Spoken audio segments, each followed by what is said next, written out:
Well, good morning. I'm over on the southern side of the island now, just on the other side of the airport, and this is the first of several structures we're seeing today. And there's a wall here, sort of built as part of the platform for a gravesite, and there's another one over here as well. And this one was actually apparently built by descendants of the Inca back in the 1500s. And it's got the very much the Incan sort of style to it, whereas this one here was built more the Polynesian sort of Easter Island people sort of style. And it's believed there was actually a competition here, and when the South Americans arrived, they saw the Polynesians had already been here for a couple of centuries, so they had this competition where they the Inca built this wall and the locals built this one.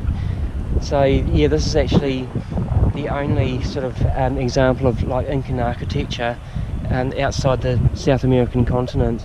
So it's really fascinating. Further up the coast here, this is where I was yesterday, and now I'm going to head up to this other wall and keep travelling. Okay, right over here we've got the Polynesian wall. As mentioned before, there's the Inca wall over there where all those people are, and this is the Polynesian wall. So quite a big difference in the construction here.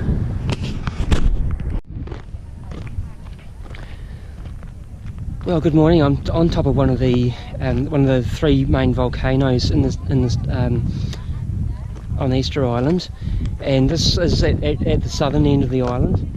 Just offshore there you can see a little island. There's actually three islands there. You can just see the peak of one and then two behind it. The biggest one is called Motunui, and there used to be a competition here amongst the indigenous people here, and they used to swim from here, or they used to go from here. There's a little village here. There's all these underground kind of like hobbit houses, and as you can see they're tiny entrances at the start of the houses, and they used to climb down the cliff just down here. It's probably a good 200 metres down, and then swim nearly a kilometre across to the island. And they used to collect an egg, tiny egg, and then swim all the way back, climb back up. And the first person to make it back with their egg intact won this competition. So this village was only used for the annual competition, probably about September each year. So.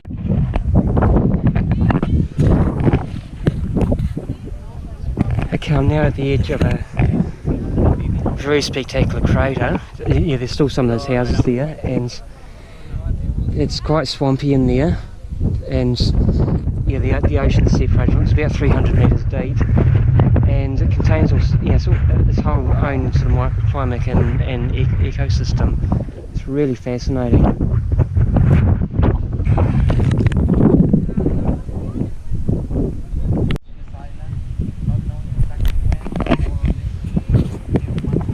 I've now reached the Akivi monuments, and these moai are quite unique. They actually face towards the ocean. I've come to discover that all the other moai on the island actually face inland towards the centre of the island.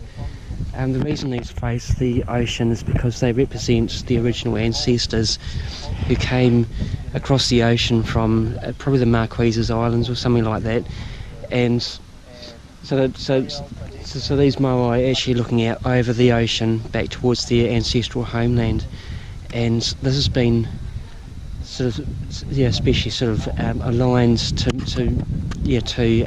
Orion's belt apparently.